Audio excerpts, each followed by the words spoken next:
evening, ladies and gentlemen. It's Sunday. Welcome to the last edition of the Weekend Bilingual News for the week on My Media Prime Television, coming to you live from Douala. And it is a presentation of me, Magdella, Eyong, and with me in the studio is my co-host, Quentin, Etape, for the French Newscast. Bonsoir and Happy New Year, Etape.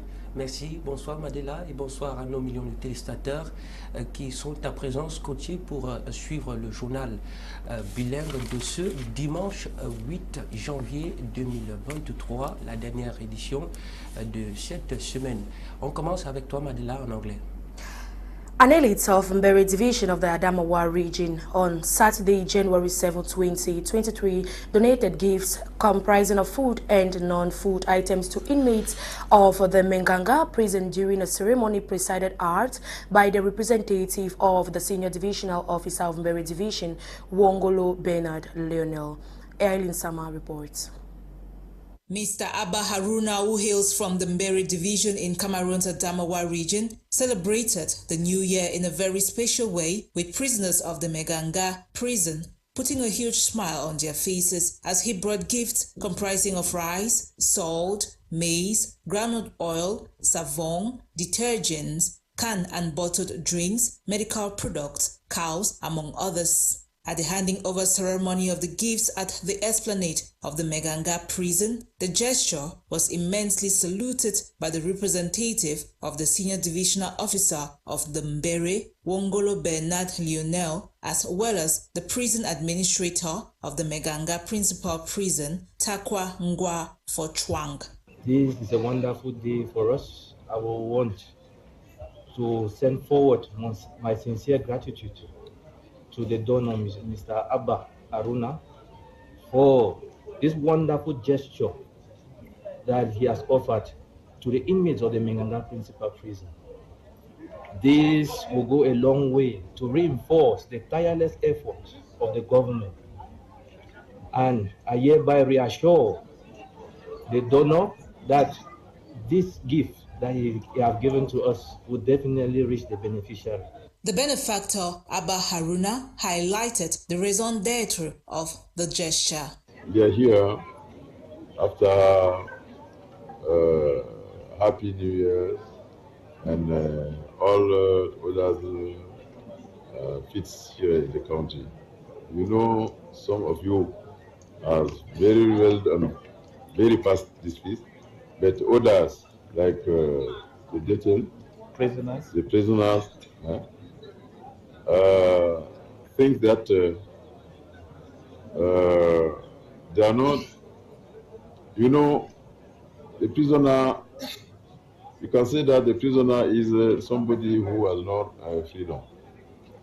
But by this way of doing, we wanted just to tell them that we are with them, we will not forget them, and we'll be ready to come here again.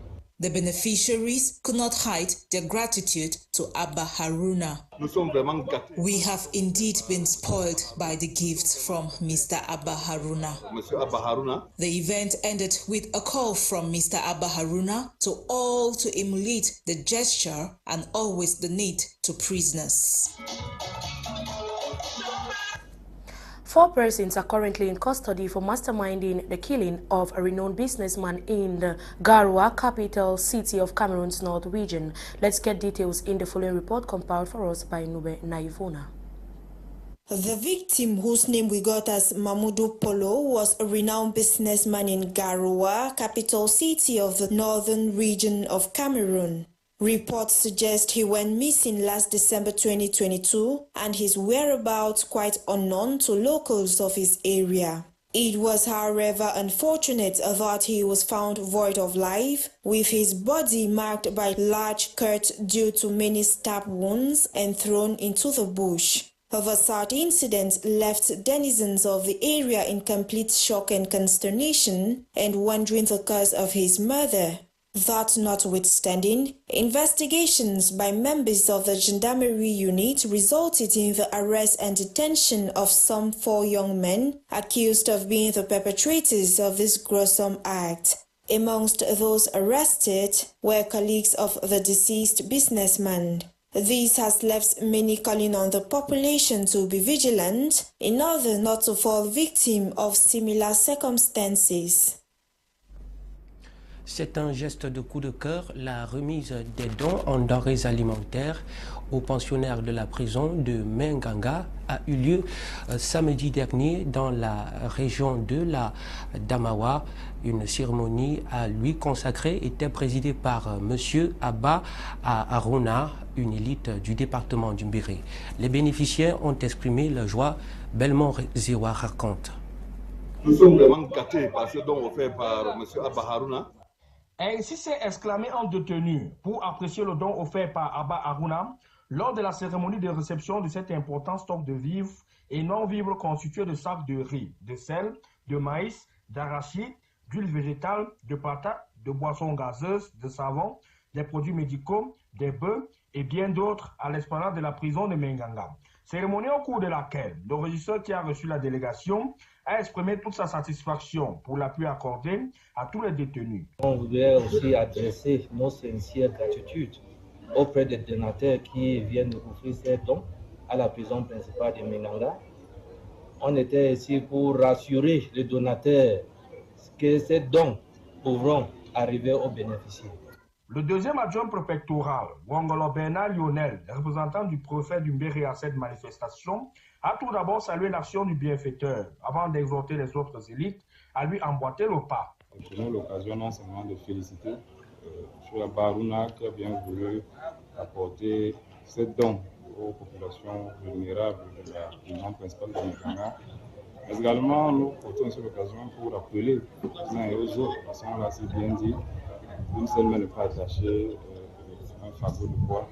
En justifiant son geste, le donateur a quant à lui indiqué que son acte vise à contribuer à la restauration de tout être humain, car les détenus sont, selon lui, des personnes à part entière. En fait, il a été pour nous question de redonner un peu de vie à ceux-là qui, privés de liberté, croyaient qu'à un moment donné, la vie s'était arrêtée.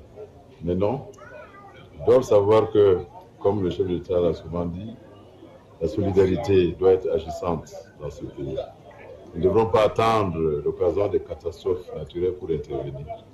Ensemble, redonnons de la joie aux couches vulnérables en milieu carcéral. C'est le message du donateur à travers ses outils de communication afin d'inciter la population à faire plus de dons pour les détenus.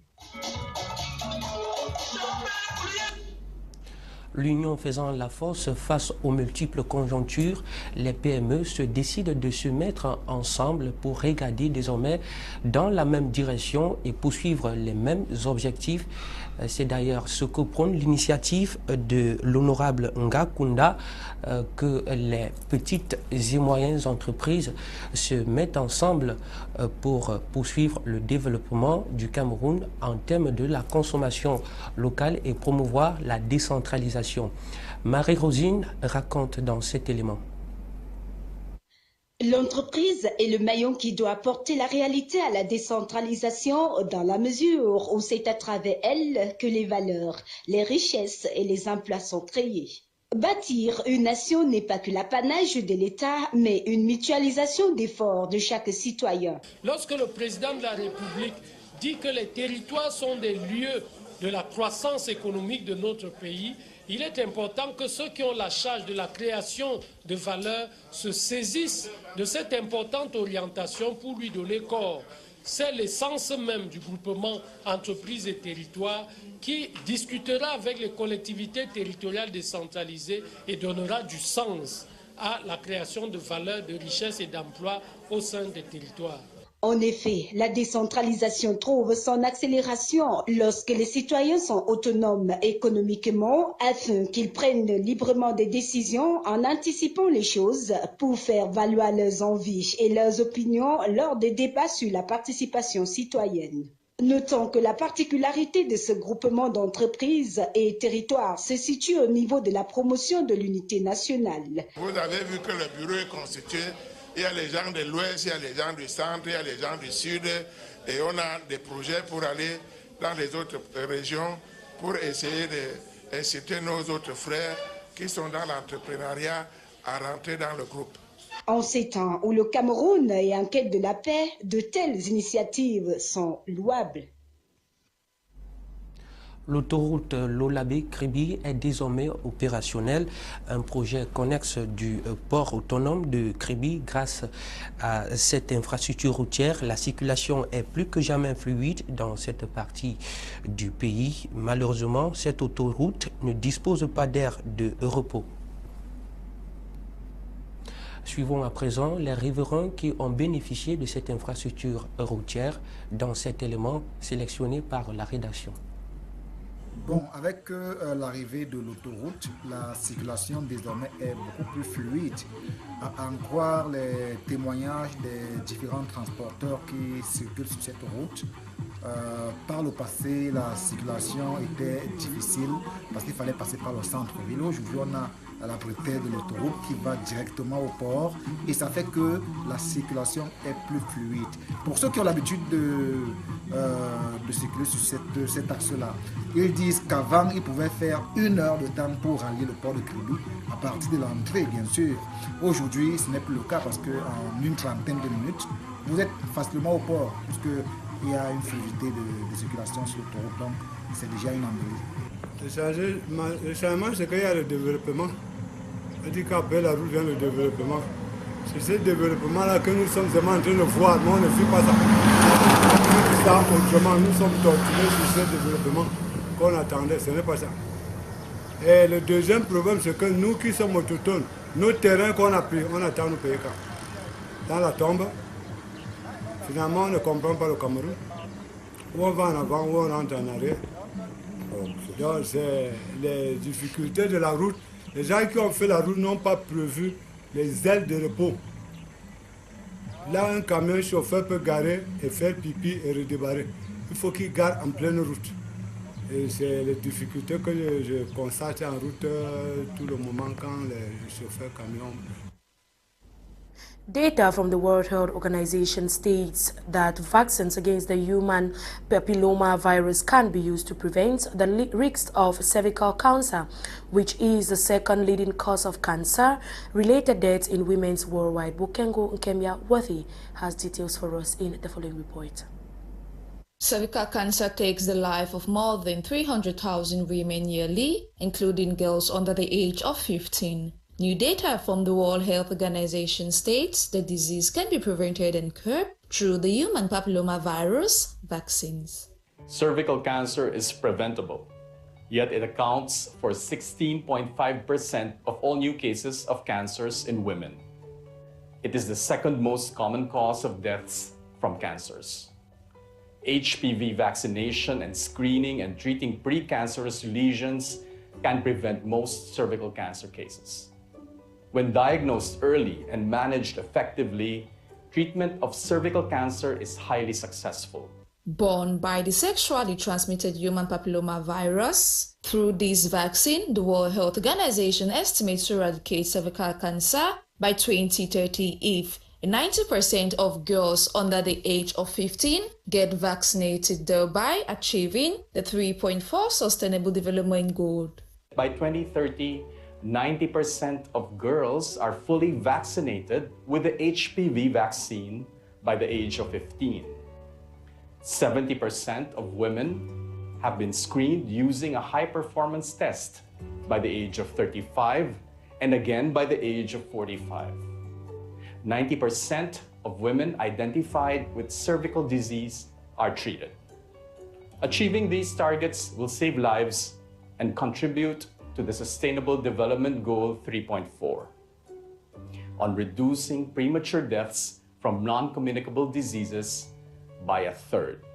With non-communicable diseases staying at the top of health charts of global infection burden, especially accounting for 90% in Africa, screening for these diseases by all is a must for reduced cases, prevalence, and spread. NCD screenings also have a vital role in elimination process, as does multisectoral collaboration to harness new technologies for early detection and management of cervical cancers.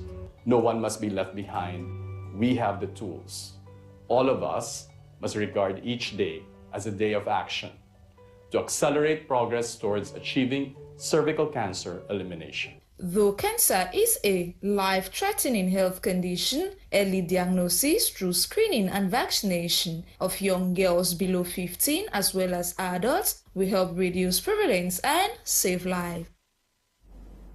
The people of Kribi Chief Town of the South Region Oceans Division can now breathe a sign of relief following the completion of a long-age Lobabe Highway project. The highway, which is set to be linking the main city and the Kribi Autonomous Seaport, has however not been accomplished without loopholes, as we hear more from our reporter Tole Ngonde in the following report. Gone are the days when people had to wait for more than an hour in order for the traffic jam to be eased before reaching the autonomous seaport in Kribi from the center of the city. Today, thanks to the Kribi-Lobabe Highway, traffic is now fluid. The Kribi-Lobabe Highway, one of the projects related to the autonomous port, is now a reality.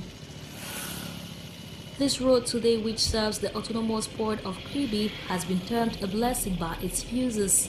Bon, avec l'arrivée de l'autoroute, la circulation désormais est beaucoup plus fluide.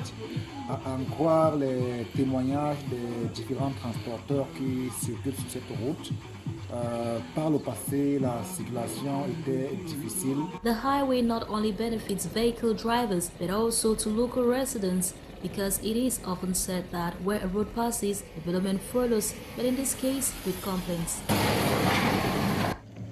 Le changement, c'est qu'il y a le développement. C'est-à-dire qu'après la route vient le développement. C'est ce développement-là que nous sommes vraiment en train de voir, mais on ne fait pas ça. Ça, autrement, nous sommes torturés sur ce développement qu'on attendait, ce n'est pas ça.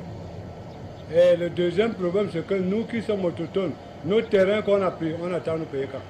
However, though this latest development has not come without shortcomings, as many have attested a lack of resting spots along the highway, and as the local population is complaining about it, it is hoped that their cries get to reach the ears of the country's decision makers. En Côte d'Ivoire, les 46 militaires libérés au Mali ont déjà rejoint Abidjan. Et au Sénégal, les prix des carburants et de l'électricité grimpent. Et puis en Éthiopie, c'est la célébration du premier Noël orthodoxe après la signature de l'accord de paix il y a de cela 2 mois. On voit tout ceci dans cet élément qui parle de l'actualité africaine. Après avoir bénéficié de la grâce présidentielle du chef de la junte malienne, Assimi Goïta, les 46 militaires ivoiriens détenus au Mali pour atteinte à la sûreté nationale sont de retour dans leur pays. Les soldats ont atterri sur le tarmac de l'aéroport Félix Houphouët-Boigny à Abidjan. Ils ont été bien accueillis par le président Alassane Ouattara hier soir avec beaucoup de sourires. Les militaires ont pu retrouver leur famille et ont exprimé leur profonde gratitude à leur gouvernement. Au Sénégal, 100 francs CFA, c'est le radis qui a remonté sur le coût initial du gazoil et de l'essence en raison de la persistance de la crise internationale qui impacte fortement sur l'économie mondiale et nationale. Le gouvernement, pour faire face à cette situation, a décidé de réduire sa subvention sur les carburants et l'électricité. Pourtant, le 31 décembre dernier, dans son discours adressé à la nation sénégalaise, le président Macky Sall avait annoncé que l'effort de protection sociale serait renforcé en 2023. Et puis en Éthiopie, un peu plus de 2 mois après la signature de l'accord de paix, le premier Noël orthodoxe se célèbre. Les pèlerins ont répondu massivement présents dans les églises hier samedi. C'est le cas à la Sainte-Marie de la Libella pour prier et chanter. The days are drawing near to the start of the 2022 African Nations Championship set to kickstart on January 13 in Algeria. The tournament, which will host 18 nations, will be run from January 13 to February 4, and it is a competition reserved only for local players. Transfer news as well will be yours in the following report. I urge you all to listen to keenly. Madagascar will be making her very first appearance at the 2022 African Nations Championship in Algeria, scheduled to run from January 13 to February 4, 2023. Madagascar outsmarted Botswana on a 2-1 aggregate win to book a ticket to the final of the Shan. The Barrier picked up a 1-0 win in the first leg before being held to a 1-1 draw in the second leg game, but just a draw was enough to secure a ticket to the 2023 competition, which kickstarts in the days ahead. Romuald Rakotondrabe is head coach of Madagascar's A team and will see a 25-man squad to Algeria for the competition. Since the creation of Madagascar's Football Federation, the nation has never participated in the African Nations Championship reserved for home-based players. This will be their very first participation in the continental football competition organized by the Confederation of African Football for players plying their trade in the local championship. They come into the competition at a time when an 18-nation competition is introduced from the former 16. Madagascar have been drawn in Group C of the competition alongside defending champions Morocco, Ghana, and Sudan. Away from the Shan, 27-year-old Cameroon-born Central African Republic international forward Samuel Lane has joined the Saudi Arabian Division 2 club Bisha FC for 1 season. He spent the 2021-2022 season with the Equatorial Guinean Division 1 side Futuro Kings. The athlete and fast-play striker is expected to make use of his scoring skills at Bisha FC, who are third spot occupants of the Saudi Division 2 league with 30 points.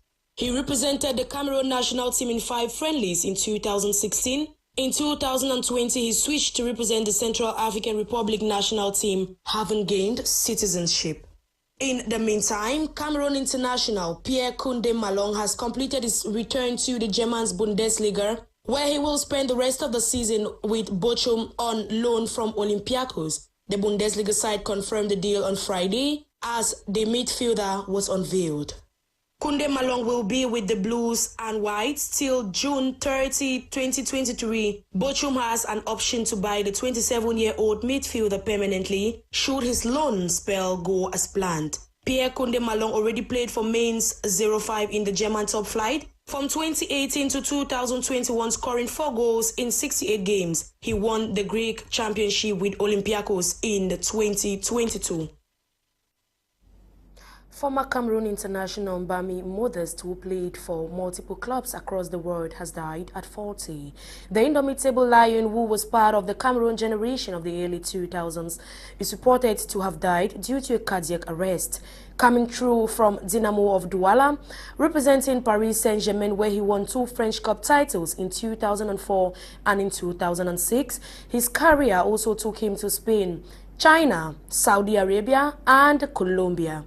Modest was part of the Cameroon team that won the Olympic Games in 2000 at the age of 17 alongside Samuel Eto'o, now president of Fecafoot in Cameroon, Jeremy Njitap, Laurent Etame, and co.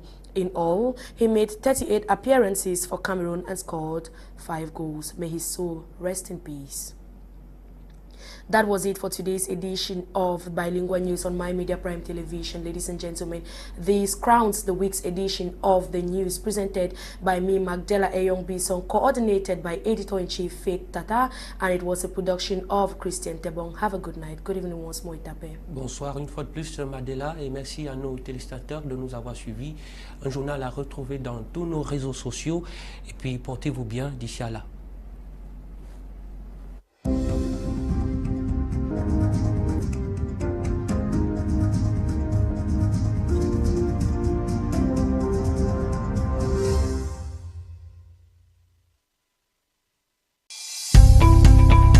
Welcome to a new world of TV broadcasting.